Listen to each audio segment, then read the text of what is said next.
$600? You can freaking buy like 2 PS4s if you want to. Hey guys, what's up? It's me, Sneaks here. Thank you so much for surpassing 80 subscribers. We're currently at 88. Thank you so much to all the viewers who trusted my channel and subscribed down below. I really appreciate you. More videos coming soon, and let's hit that 100. So is Adidas 4D worth it? Let's find out in this video. So, how much is Adidas 4D? So Adidas 4D goes for around $300 to $600. That is a pretty steep price for a sneaker if you were to ask me. And I know all the hype beasts, including myself, have bought this shoe because of the new different technology. Basically the 3D printed midsole, which is actually pretty cool. I've never seen anything like this shoe. That could be a reason for you buying the shoe. But for you practical people or practical sneakerheads, is this 4D shoe worth it? So first, let's get the comfort. Is it even comfortable? My answer to that is no.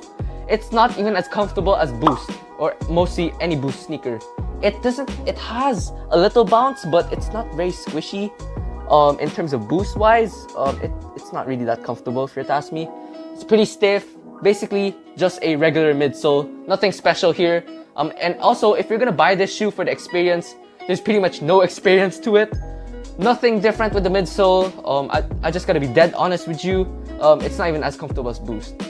So second, materials. Very good materials. This is one good thing of the Adidas 4D sneakers. They basically come with very nice materials. You guys could see right here. Very nice plastic and stuff. I love how they designed this sneaker. Especially the box. The box is very cool. The way you open it, there's a weird opening thing there.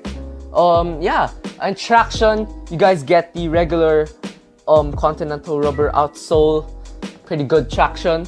But the main problem is the mid 4Ds, which I know not a lot of people would like to buy the mid, but the mid goes for I think $600 retail price, which is a lot for a 4D or pretty much a regular shoe.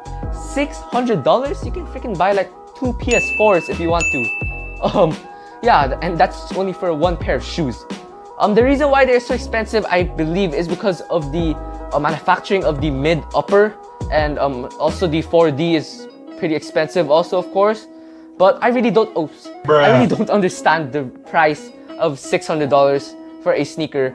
This right here goes for $300 to $200, which is still quite a lot, but $200 is not bad for a 4D sneaker if you're to ask me. But $300 is still quite a lot. And yeah, I have worn these for a pretty long time, about 2 months already, or about more even. It hasn't broken in yet, and it still doesn't feel like Boost. So if that answers your question, if this shoe is worth it or not, it's really up to personal preference. Of course, if you are a hype beast and want the newest technology always, then get this shoe. But if you're practical, want to save your money, this shoe is a no-go. Don't get this shoe. Just get an Ultra Boost or an NMD instead. So yeah, thank you guys so much for watching this video.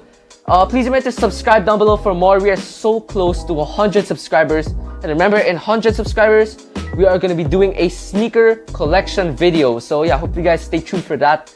And I'm really blessed for all of you guys. Thank you so much for subscribing on my channel. 88 people, that's quite a lot. I know the subscriber count can go lower though, which might be a problem, but hopefully we can hit 90 by when this video comes out. But yeah, thank you so much for watching this video. Please remember to like this video down below, and I'll see you guys next time. Peace.